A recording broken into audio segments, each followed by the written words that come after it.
নমস্কার। Free job alert by Sukanta sir এই YouTube প্ল্যাটফর্মে সকলকে আরো একবার স্বাগত জানাই। আজকে যেটা আলোচনা করব অত্যন্ত গুরুত্বপূর্ণ একটা বিষয়, সেটা হচ্ছে right to the education act RTE 2009। ভারতবর্ষের সংবিধান এই RTE বলতে পারেন যুগান্তকারী পদক্ষেপ, যে যুগান্তকারী পদক্ষেপের মাধ্যমে ভারত সরকার অ্যাসিওর করল এই যে শিক্ষার অধিকার, এই শিক্ষার অধিকার আমাদের ফান্ডামেন্টাল রাইটস। আমরা বাই বার্থ ভারতীয়, আমরা জন্মসূত্রে ভারতের নাগরিক হয়েছি।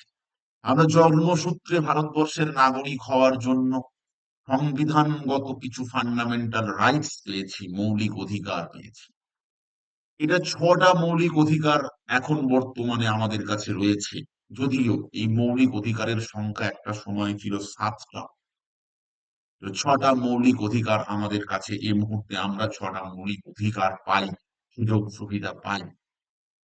তো সেই জায়গায় দাঁড়িয়ে 2009 সালে সংবিধান সংশোধন করে ভারতের সংবিধানে 21-এ আর্টিকেলকে যুক্ত করা, যে 21-এ আর্টিকেলের মাধ্যমে সংবিধান অ্যাসিওর করলো যে শিক্ষার অধিকার, 6 থেকে 14 বছর পর্যন্ত শিক্ষার যে অধিকার, সে অধিকার আমাদের ফান্ডামেন্টাল রাইটস, মৌলিক অধিকার।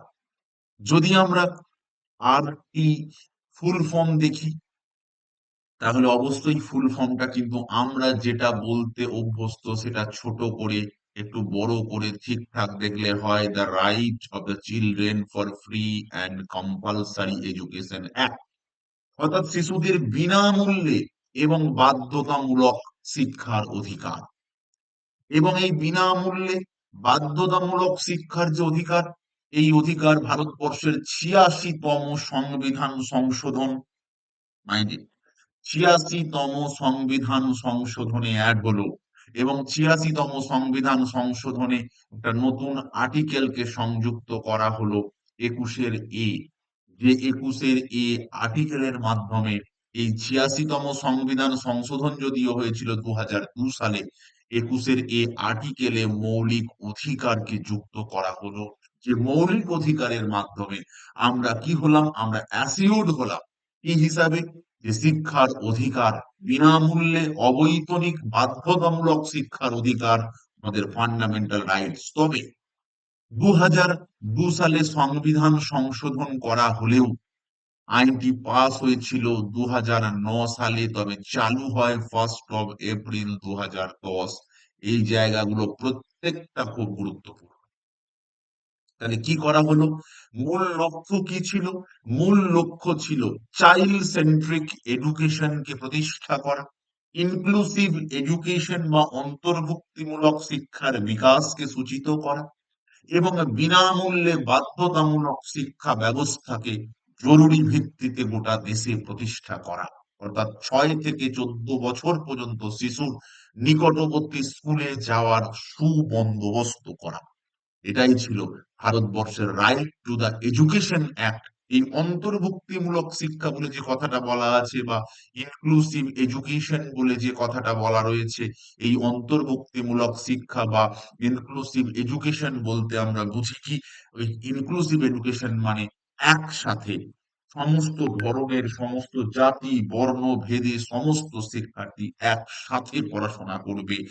এবং যদি ফিজিক্যালি চ্যালেঞ্জ, ফিজিক্যালি হ্যান্ডিক্যাপও যদি থাকে, সকলে একসঙ্গে এক ছাতার তলায় থেকে পড়াশোনা করবে। This is call inclusive education. এবার যদি আমরা এই RTE অ্যাক্টে ধরে ধরে বৈশিষ্ট্যগুলোকে আলোচনা করি, তাহলে প্রথম যে বৈশিষ্ট্যটার কথা মাথায় আসবে, সেই প্রথম বৈশিষ্ট্যটাই হচ্ছে বিনামূল্যে ও বাধ্যতামূলক শিক্ষা। যে বিনামূল্যে বাধ্যতামূলক শিক্ষার এই জায়গাটায় যে বিষয়গুলোকে নিশ্চিতকরণ করা হয়েছে, সেটা কি, 6 থেকে 14 বছর পর্যন্ত সকল শিক্ষার্থী ক্লাস 1 থেকে 8 পর্যন্ত শিক্ষা সম্পূর্ণ বিনামূল্যে। হ্যাঁ, আমাদের দেশের শিক্ষা ব্যবস্থা একটা কনকারেন্ট লিস্টেড সাবজেক্ট, যুগ্ম তালিকাভুক্ত বিষয়। সেখানে আপনার সামর্থ্য থাকলে আপনি বেসরকারি স্কুলে যেতেই পারেন, সে বিষয়ে কারোর কিছু বলার নেই। তবে আপনি নাও যেতে পারেন। আপনি যদি বেসরকারি স্কুলে না যান, সরকার কিন্তু আপনার জন্য ফ্রি অ্যান্ড কম্পালসারি এডুকেশনের ব্যবস্থা করবে। এটা সরকার বাধ্য করতে, বা এটা নাগরিক হিসাবে আপনি পাবেন। অর্থাৎ বাধ্যতামূলক মানে কি, সরকার স্থানীয় কর্তৃপক্ষ অবশ্যই ভর্তি সংক্রান্ত 6 থেকে 14 বছরের যে পড়াশোনা, সেই পড়াশোনাটা ফ্রি করাবেই। এটা সরকারের এবং আপনার দুতরফ থেকেই নিশ্চিত যে আপনিও সেই অধিকার পাবেন, সরকারও সেই সুযোগ আপনাকে দেবে। এরপর যদি আমরা দ্বিতীয় বৈশিষ্ট্যে চলে যাই, তাহলে দ্বিতীয় বৈশিষ্ট্যে ভর্তি সংক্রান্ত যে নির্দেশিকা দেওয়া রয়েছে, ভর্তি সংক্রান্ত নির্দেশিকাতে কি বলা হয়েছে, কোনো একজন শিক্ষার্থী তার যা বয়স, সেই অনুযায়ী সে যে ক্লাসে পড়ার কথা, সেই ক্লাসেই ভর্তি নিতে হবে। যদি কোনো ছাত্র কখনো ড্রপ আউট হয়ে গিয়ে থাকে, তাদের জন্য বিশেষ প্রশিক্ষণের মাধ্যমে প্রশিক্ষিত করে তাকে আবার তার বয়সে যে ক্লাস হয় সেই ক্লাসে নিয়ে যাওয়ার ব্যবস্থা করতে হবে। কোন একটা ছাত্র যদি ক্লাস 3 বা 4-এ পড়ে পড়াশোনা কন্টিনিউ না করে, তাহলে কিন্তু তাকে আবার ওই যদি ফিরে আসতে চায় পড়াশোনার মধ্যে, তাহলে তাকে ক্লাস 3-4-এ যতটা যা তার ঘাটতি ছিল সেই ঘাটতি মেক আপ করে তাকে কিন্তু পরের ক্লাসে নিয়ে যেতে হবে। এবং যাতে করে ড্রপ আউট না হয়, অত্যন্ত গুরুত্বপূর্ণ পয়েন্ট আপনারা বলবেন, ড্রপ আউট কে রোধ করার জন্য সরকার কিন্তু এই কঠিন এবং এই সায়েন্টিফিক ব্যবস্থাটা গ্রহণ করেছে। ভর্তির সময় কোন রকম কোনো ফিজ লাগবে না, না ক্যাপিটেশন ফি, না স্ক্রিনিং পদ ফি, মানে না পরীক্ষার পদ ফি, বা কোনো ভর্তি বা কোনো ডেভেলপমেন্ট সংক্রান্ত কোন ফি লাগবে না। স্ক্রিনিং ফি মানে হচ্ছে পরীক্ষা বা ইন্টারভিউ সংক্রান্ত যে সমস্ত পরীক্ষা হয়, তার কোনো ফি লাগবে না। যদি কোনো ছাত্রীর জন্মের শংসাপত্র নাও থাকে, তাহলেও তার ভর্তি আটকে দেওয়া যাবে না। Minded? জন্ম সার্টিফিকেট, বার্থ সার্টিফিকেট না থাকলেও তার ভর্তি আটকানো যাবে না। তাহলে দ্বিতীয় পয়েন্ট আমরা আলোচনা করলাম। 3 নম্বর পয়েন্ট, অত্যন্ত গুরুত্বপূর্ণ পয়েন্ট, বিদ্যালয় ও শিক্ষকদের দায়িত্ব। এই পয়েন্টটা খুব গুরুত্বপূর্ণ, এখানটা খুবই ইনফরমেটিভ, এটা খুবই ইনফরমেটিভ। এরকম দেখো, শিক্ষক ছাত্র অনুপাত প্রাথমিকে 1:30, উচ্চ প্রাথমিকে 1:35। প্রথম পয়েন্ট, প্রাথমিকে 1:30, উচ্চ প্রাথমিকে 1:35। তারপর হচ্ছে কাজের দিন বা ওয়ার্কিং ডে ইয়ারলি, প্রাথমিকে 200 দিন, উচ্চ প্রাথমিকে 220 দিন। 3 নম্বর, শিক্ষণের সময় বছরে কত ঘন্টা, প্রাথমিকে 800 ঘন্টা, উচ্চ প্রাথমিকে 1000 ঘন্টা। এবং লাস্ট অফ অল, শিক্ষকদের কোয়ালিফিকেশন, সেখানে কিন্তু সম্পূর্ণভাবে এনসিটিইর যে গাইডলাইন্স আছে, সেই গাইডলাইন্স মেনে শিক্ষককে প্রশিক্ষিত শিক্ষক, এবং শিক্ষক জয়েন করার পর প্রয়োজন হলে তাকে টাইম টু টাইম আরো এক্সট্রা যে ট্রেনিং এর মাধ্যমে তাকে আধুনিক শিক্ষা ব্যবস্থার উপযুক্ত করে এই বিদ্যালয় প্রশিক্ষণের জন্য তাকে যথোপযুক্ত করে তুলতে হবে। এবং শিক্ষকদের যদিও বলা আছে কোনো অশিক্ষণমূলক কাজে নিয়োগ করা যায় না, ব্যতিক্রম আছে, জনগণনাতে করা যাবে, নির্বাচনে করা যাবে, এবং বিপর্যয় মোকাবিলাতে করা যাবে।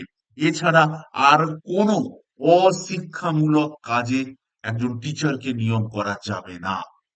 এরপরে বলা আছে পাঠক্রম ও মূল্যায়ন, অবশ্যই গুরুত্বপূর্ণ পয়েন্ট। পাঠক্রম প্রথমেই শিশু কেন্দ্রিক হবে বা চাইল্ড সেন্ট্রিক হবে। ধারাবাহিক এবং সার্বিক মূল্যায়ন, অর্থাৎ এই মূল্যায়ন পদ্ধতিটা কিন্তু সারা বছর চলবে। শারীরিক শাস্তি শিক্ষকের কাছে আইনি অপরাধ সমান হয়ে যেতে পারে। কোন রকম কোন শারীরিক অত্যাচার, কোন রকম মানসিক হয়রানির শিকার ছাত্র ছাত্রীদের করা যাবে না। তো গুরুত্বপূর্ণ কিন্তু এই পয়েন্টটা, অত্যন্ত গুরুত্বপূর্ণ। কোনো ফেল বলে কিছু রাখা যাবে না, অকৃতকার্য নয়। হ্যাঁ, তাকে যদি সে সত্যিই অকৃতকার্য হয়, তাকে নতুন ক্লাসে নিয়ে যাওয়ার আগে যোগ্য তৈরি করে নিতে হবে। এটিকে এইটি কিন্তু আগে ছিল ফেল করানো যাবে না, যদিও এটাকে একটু সংশোধন করা হয়েছে এবং সংশোধন করা বলা হয়েছে তাকে তৈরি করে নিয়ে তাকে নতুন ক্লাসে প্রযুক্ত করতে হবে। অত্যন্ত গুরুত্বপূর্ণ বিষয়, বিদ্যালয় ম্যানেজমেন্ট কমিটি বা এসএমসি, এই এসএমসি তে ভাগ করা হয়েছে 75% এবং 25%। অর্থাৎ 75% প্রতিনিধি তারাই হবেন যাদের ছেলে বা মেয়ে স্কুলে পড়ছে, কারণ অভিভাবকই স্কুলের ভালো মন্দ সম্পর্কে সব থেকে বেশি ওয়াকিবহাল থাকতে পারবেন। এবং চেষ্টা করতে হবে এই 70% অভিভাবক প্রতিনিধিদের মধ্যে অর্ধেক যেন মহিলা হন, এই বিষয়টাতেও কিন্তু গুরুত্ব দেওয়া হয়েছে। এবং বিশেষ চাহিদা সম্পন্ন শিশুদের জন্য কিন্তু এই অ্যাক্টটাকে গুরুত্বপূর্ণ বলে ঘোষণা করা হয়েছে।